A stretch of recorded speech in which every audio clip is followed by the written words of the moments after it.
Resumindo, eu coloquei assim, ó. Os salmos são louvores, halal, né? Louvores, com instrumentos de 10 cordas, nevel, tocado com instrumentos de 10 cordas, com músicas que exaltam o Senhor, mismor. Então, a ideia de que os salmos são louvores que são tocados com instrumentos, 10 cordas ou com própria harpa, que exaltam ao Senhor. Então, você vai ter essas três expressões no saltério, o nevel, mismor, sefet e rilim.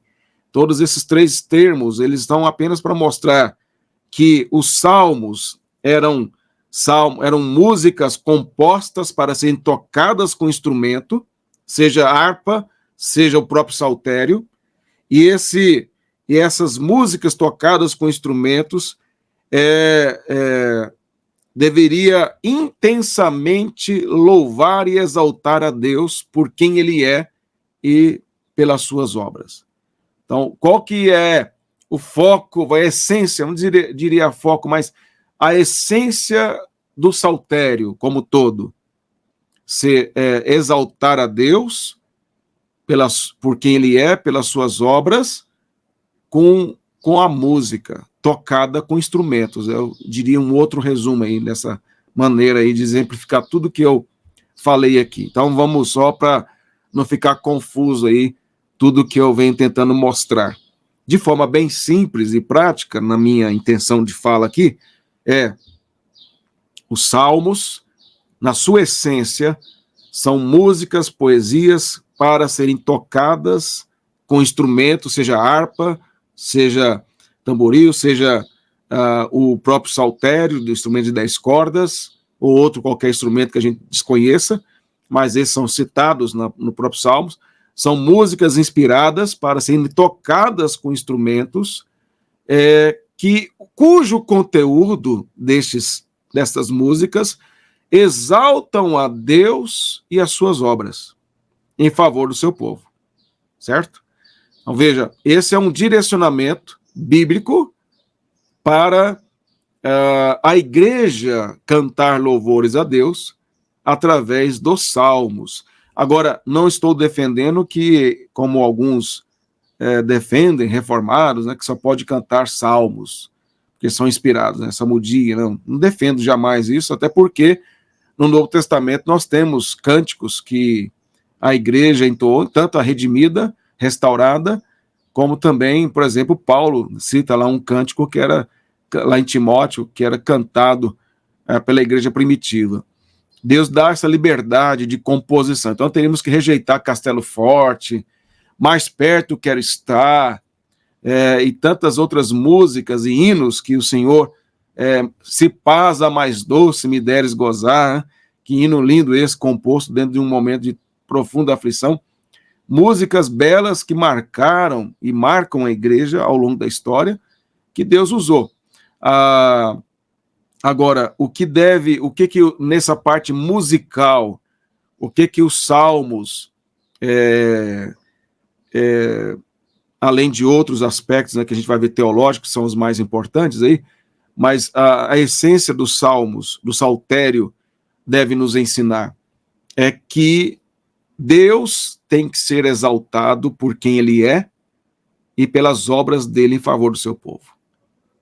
Os salmos, as músicas não devem exaltar o homem, não devem exaltar a experiência humana, mas devem expressar sempre, em essência, a glória de Deus, quem Ele é, os seus atributos e as obras das suas mãos, né, como Ele guia o seu povo. Isso é um ensino, vamos dizer assim, que deve dirigir a adoração do povo de Deus.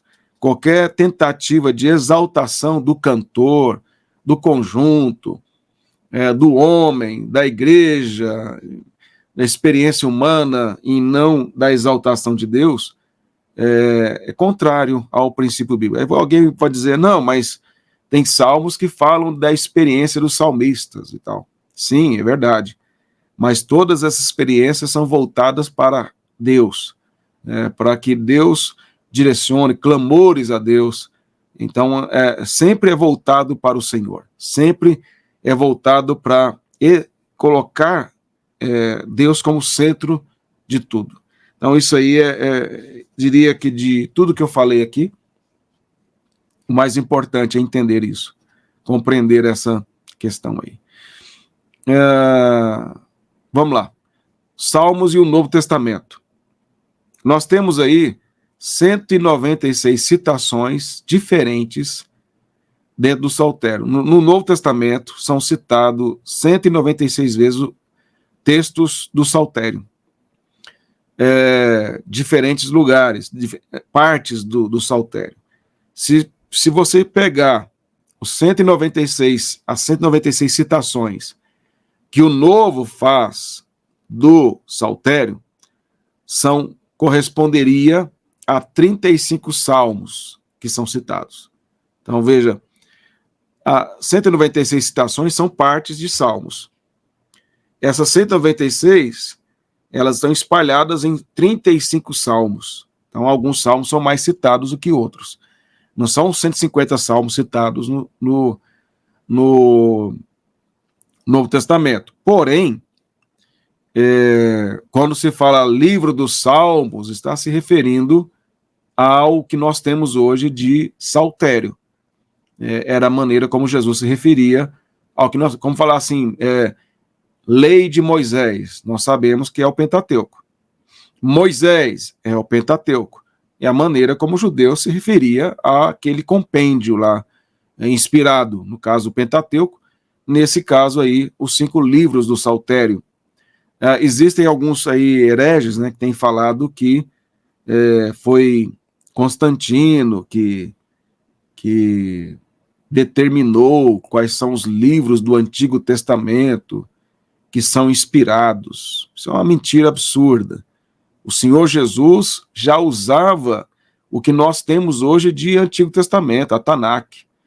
Os apóstolos também fizeram a mesma coisa. Então, o Novo Testamento confirma que aquilo que os judeus já utilizavam como livros inspirados do Antigo Testamento, de fato, são os livros inspirados. Não há nenhuma demonstração da parte deles de outras partes. Aí, não vou entrar nisso aqui, né, quando cita uma parte ou outra do livro de Enoque, que é a grande questão. Em outro momento eu falo sobre isso. Mas não tem nenhum problema, porque também Paulo citou um hino feito por Arato, lá em Atos 17, quando ele está no Areópago, e Arato era um filósofo pagão, e que fez um hino para Zeus, e Paulo cita o hino dele para Zeus e o coloca para Deus. Então, Paulo estaria dizendo que Arato era inspirado, porque citou Arato. Então, assim, são argumentos muito frágeis. E o concílio de Jâmia, que no final do primeiro século, concílio judaico, formalizou aquilo que já era aceito como prática normal, que é que os livros do Antigo Testamento que nós e judeus entendemos serem inspirados por Deus, são esses que nós temos. Então não há nenhuma dificuldade quanto a isso, né? São apenas heresias que surgem aí, que na verdade são heresias antigas, com outras roupagens aí. Isso é o que mais acontece. Então, o outro aspecto importante é com relação ao gênero literário do saltério. Quando a gente vai interpretar a Bíblia, é fundamental o intérprete entender as diferenças de gêneros literários na Bíblia. Uma vez que a Bíblia ela é um livro divino e humano, isso quer dizer que ela é divina por ser inspirada, mas ela também é humana, no sentido que Deus usou homens para escrevê-la. E uma vez que ele usou homens, o Senhor usa estilos diferentes de literatura, ele usa gramática, línguas diferentes, como a gente tem estudado, para poder revelar a sua vontade, o seu propósito. Então a gente não pode, por exemplo, pegar um texto narrativo e usar as regras de interpretação que seriam usados para um texto poético, ou a gente usar um texto que é profecia e não interpretá-lo com as regras de interpretação de um livro, de uma passagem profética. É por isso que os pregadores aí de várias igrejas, de forma herética, pegam o Antigo Testamento, eles primeiro desprezam o Antigo Testamento, dizendo que lá não tem a graça de Deus, que lá é só a lei, e aí depois eles, quando pegam o Antigo Testamento, algum texto, usam textos narrativos como se fossem promessas, e só usam aquelas partes que interessam, as partes ruins. Por exemplo, se eles pegarem o livro de Jó, que é um livro de sabedoria, embora contando uma história real do que Jó passou, eles não vão pegar a parte que mostra Jó sofrendo. Essa parte tem que pular. Vão pegar a parte que Jó é abençoado, Deus abençoa no final do livro lá. Aí eles fazem as campanhas deles, fazem as promessas que é para você, meu irmão. Você pega lá, por exemplo, pega lá Josué, conquistando a terra, e diz, onde você pisar a planta do seu pé é seu. Ô, glória, né? E aí ele pisa a planta do seu pé, os inimigos serão derrotados. E aí Deus vai te honrar, e assim por diante. Aí faz o que eles quiserem, aí vira uma alegoria, e aplicam de forma errada o texto, interpretam de forma completamente errada o texto, porque, na verdade, eles não entendem as regras de interpretação que a própria Escritura dá, não é inventada por nenhum teólogo, isso é próprio o Novo Testamento que interpreta o Antigo, nos dá essas regras de interpretação, mas a intenção deles não é chegar à verdade, o desejo deles é distorcer a palavra, não tem nenhum compromisso com a palavra de Deus. Quando a gente olha para os Salmos, nós encontramos gêneros literários diferentes. Embora, assim, o próprio Salmo é um gênero literário, né, no sentido de que é uma poesia hebraica para música, né?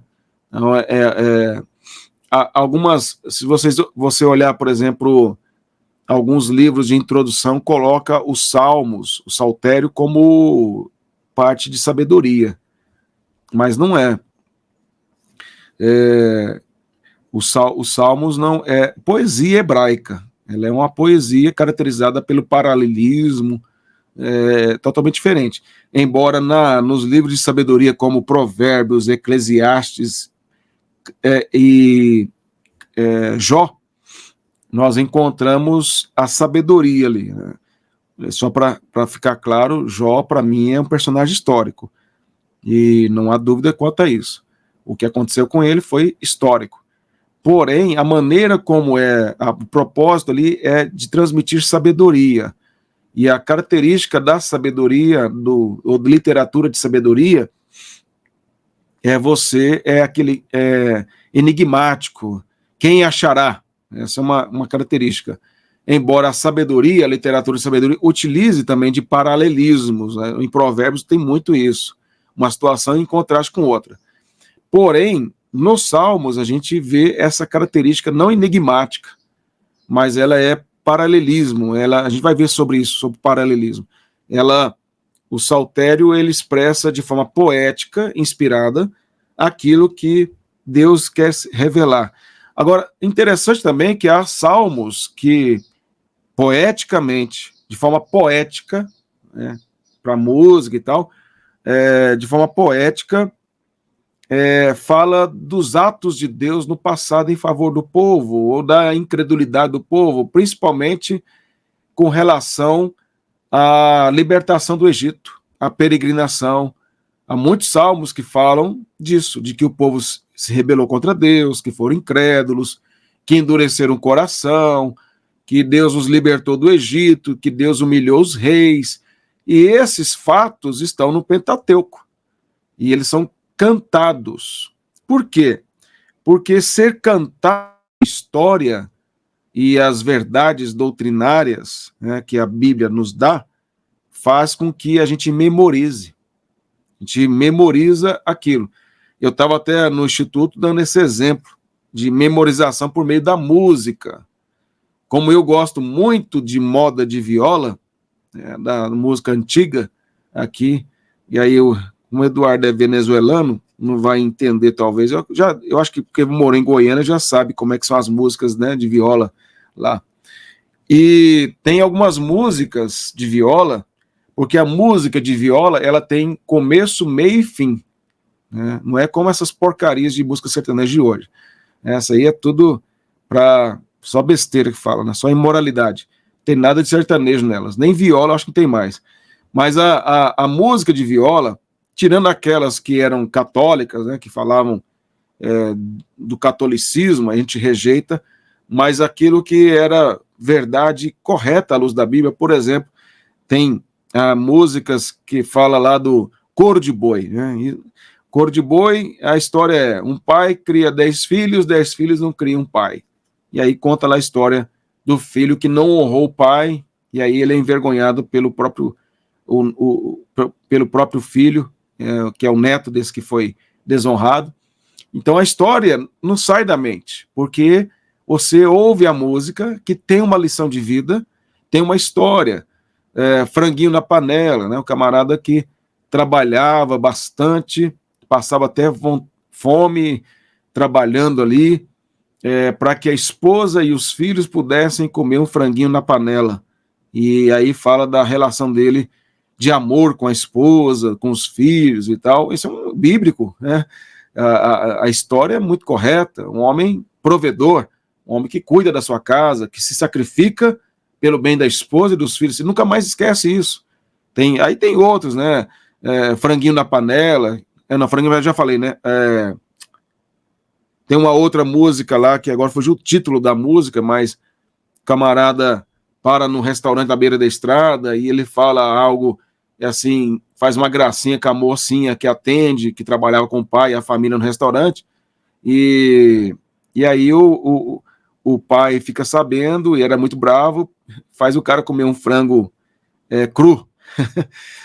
E aí, então são músicas que mostram honradez, mostra o cara defendendo a casa dele e tal. O que eu quero dizer é que as músicas que contam história, elas não saem da mente nunca mais. O povo de Israel cantava os atos de Deus. Isso era para relembrar. Imagina as crianças cantando enquanto caminhavam para Jerusalém para adorar o Senhor.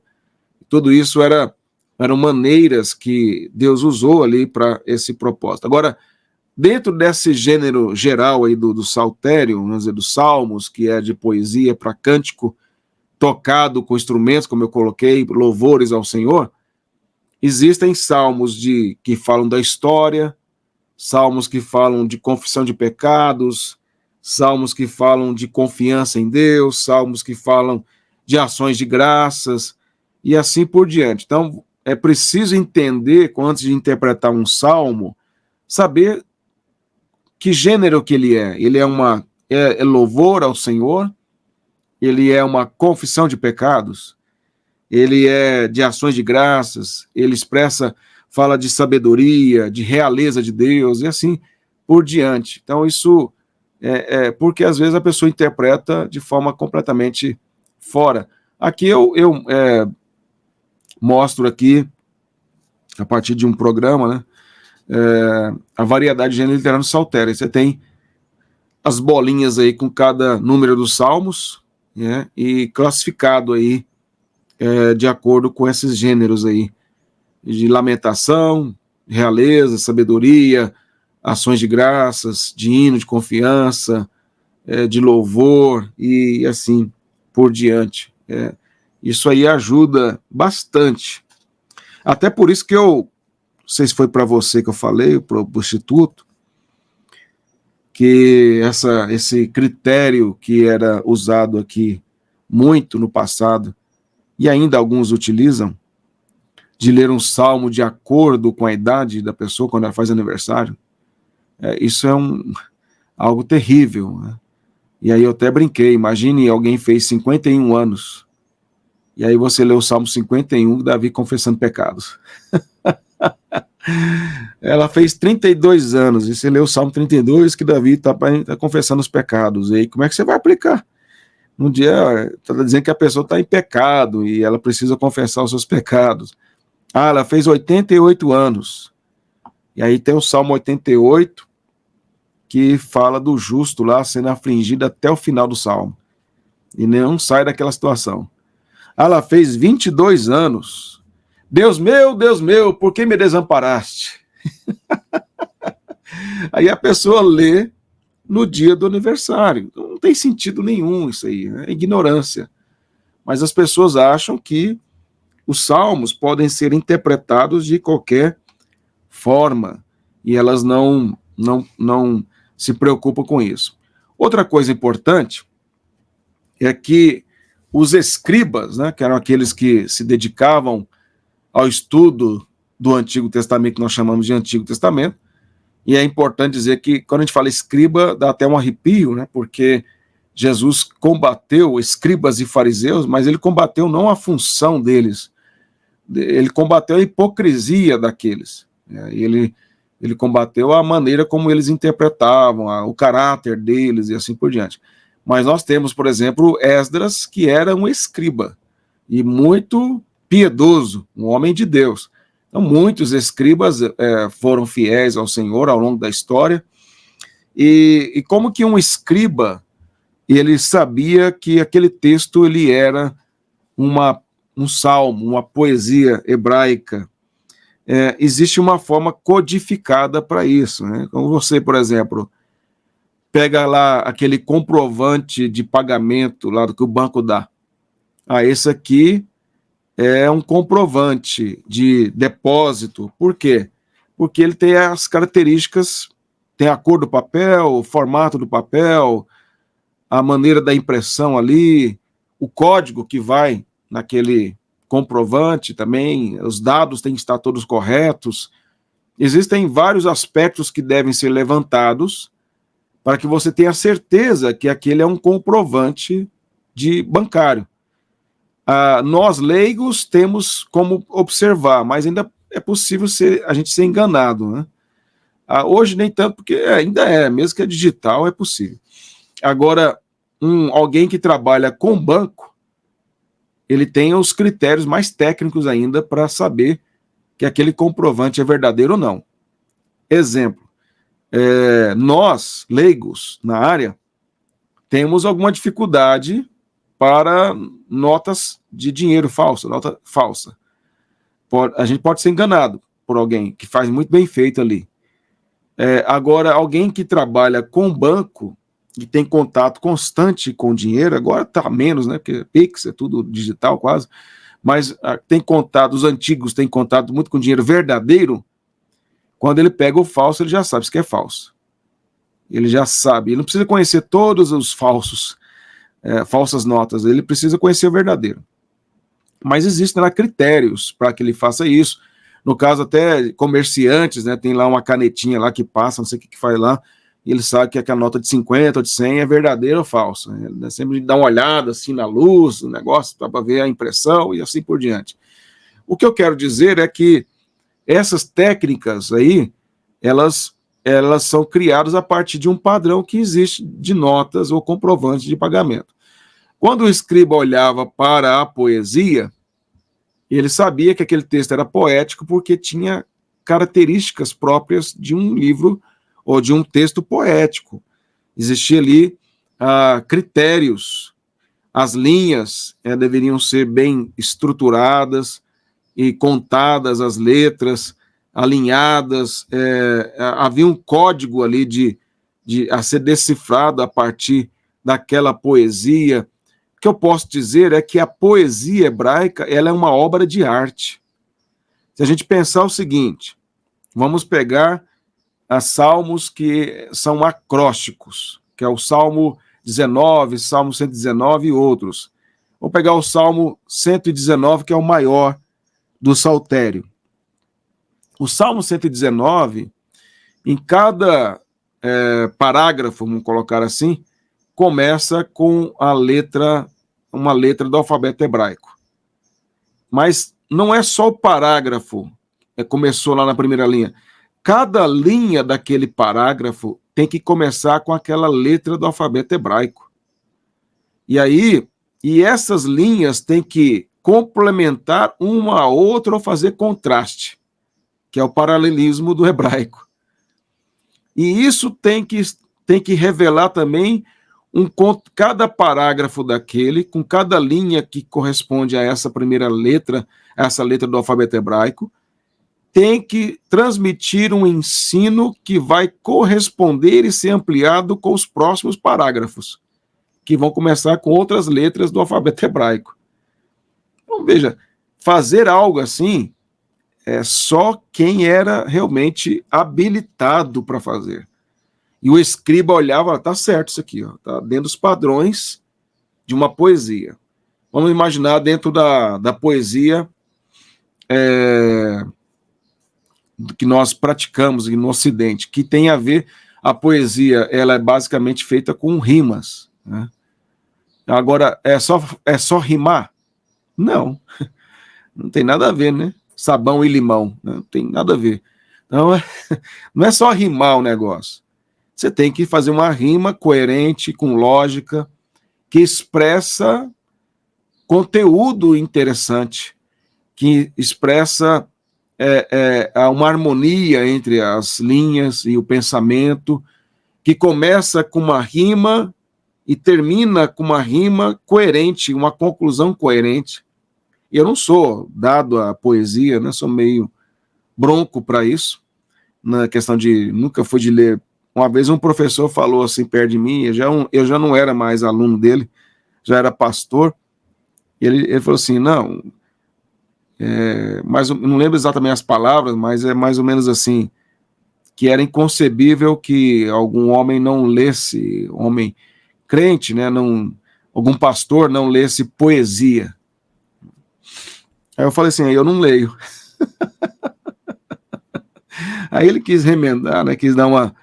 Mas eu não leio não porque eu despreze poesia, eu não é da minha personalidade, mas eu admiro quem lê, quem fala, né, decora as poesias e tal, acho bonito isso aí, mas não é algo que me atraia particularmente. Eu gosto assim da poesia quando eu vejo na música, aí me atrai, acho legal, aí é cantado, né, uma música bem feita, com poesia, aí eu fico encantado. Agora, eu pegar um livro de poesia para ler, só para fazer graça para os outros, eu não vou fazer, não é no meu estilo. Agora, a poesia hebraica já me encanta analisar, já porque talvez eu acho que porque a poesia ocidental ela é mais sentimento, né? Mais emoção, aquele negócio que é próprio do ocidental. Já a poesia hebraica ela é mais objetiva, concreta, tal, tal, tal. Não tem muito esse sentimentalismo que existe na poesia ocidental. Talvez por esta razão eu já gosto mais da prática, da coisa concreta, já não sou dado ao sentimentalismo. Isso não me encanta, a não ser na própria música, lógico, eu me emociono quando eu ouço, na verdade, né? Ouço uma boa música cantada ali, com rima, com sentimentos, mas que tem um conteúdo correto. Aí eu fico emocionado. Derramo até umas lágrimas. Né? Mas quando é uma música, quando é a poesia hebraica, isso já me faz entender melhor, porque ela é prática, ela é realmente traz consigo revelações da palavra de Deus. E é isso que me encanta ver a forma que ela é construída, e é muito interessante. Então, eu particularmente, na vida anterior eu era judeu, né? Se tivesse reencarnação, capaz que eu tenha sido. Muito bem. Então, basicamente, é isso aí sobre a questão dos gêneros literários. Aí tem outras formas também poéticas que os salmos foram escritos, que tem salmos que é um acróstico, como eu coloquei, que cada linha começa com uma letra do alfabeto hebraico, tem aí além do 119, nós temos aí o 145, 10, 9, 25, 37, 112, 34, 111 e assim por diante. Tem salmos que foram escritos com estrofes, que seriam como parágrafos que dão um intervalo entre um e outro, que seria com o que é chamado selá, que é pausa entre um parágrafo e outro. A gente vai ver isso mais à frente. Também tem o que é o quiasmo, né? Salmos com quiasmo seria quando uma parte do texto ela é espelhada ou intercalada com outra, como uma completando ou explicando a outra. Isso aí eu vou também depois demonstrar aí como parte do estudo aí. Então, basicamente, a gente entende o quanto que esses salmos são fundamentais, importantes para o nosso entendimento, né, acerca da palavra de Deus, o quão profundo eles são, mas é isso aí. A nossa aula vai ficando por aqui. Nas próximas aulas a gente vai ver sobre a autoria dos salmos, quem foram os autores dos salmos e como eles foram usados por Deus na produção desses salmos. E aí depois eu vou dar alguns exemplos desses acrósticos, do quiasmo, do estrofe e assim por diante, e também falando sobre gênero literário desses salmos aí. Então, nossa aula termina por aqui. Eu espero que ela tenha contribuído aí para o entendimento da profundidade, da importância que é estudar os salmos, o saltério, e como que é interpretado de forma equivocada, errada, por muitos, que infelizmente por falta de amor pela escritura, por falta de desejo de aprender, não interpretam corretamente, e alguns intencionalmente fazem isso usando de forma errada os salmos. Eu tenho falado para os meus alunos no Instituto que quanto mais eu estudo o saltério, mais eu fico encantado e mais temor me dá. Então existem alguns salmos que eu não tenho coragem de interpretar ainda, preciso de mais conhecimento para interpretá-los, porque acho bem difíceis. Quanto mais a gente estuda, a gente fica com temor de interpretar de forma errada as escrituras. Como dizia João Calvino, o primeiro atribuído a ele essa fala, a ignorância é atrevida. Na internet, o que mais tem é de ignorantes atrevidos, né? Que julgam tudo, coloca lá, alguns te xinga, né? Alguns entram no meu canal e tal, e fala que eu disse heresia, mas não disse como, né? E nem prova que eu falei, apenas adjetivos, porque na internet todo mundo é corajoso, né? E aí coloca lá a narrativa dele, a interpretação dele, mas não argumenta, não demonstra, nem de forma respeitosa e nem de forma profunda. Só porque ouviu algum lá, o herege falando alguma coisa, lê um livrinho qualquer de algum herege, ele acha que sabe alguma coisa. Quanto mais a gente estuda, mais a gente descobre que não sabe nada e o quanto nós temos que aprender mais e mais da palavra de Deus. Próxima aula, então, vou tratar sobre a autoria aí dos salmos e outros aspectos também. Deus abençoe, nos ajude a compreender cada vez mais a sua palavra. Amém.